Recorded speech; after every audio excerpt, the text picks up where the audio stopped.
আসসালামু আলাইকুম রহমতুল্লাহি ওয়া আপনারা আমার হাতে দেখছেন শহীদ রাষ্ট্রপতি জিয়াউর রহমানের ঘোষিত সেই ১৯ দফা কর্মসূচি এবং বর্তমান বিএনপির যে কর্মসূচি স্বঘোষিত ৩১ দফা বইটি লিখেছেন হাসান প্রধান।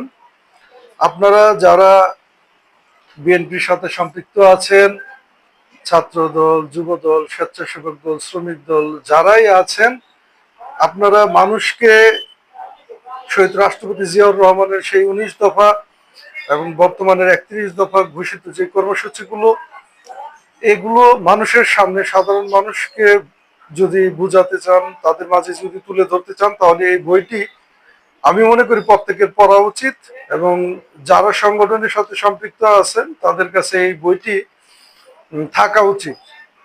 তো সম্মানিত নেতৃবৃন্দ, আপনারা এই বইটি সংগ্রহে রাখবেন এবং সাধারণ মানুষকে এই বইটি সম্পর্কে জানাতে হলে আগে আপনার নিজেকে পড়তে হবে।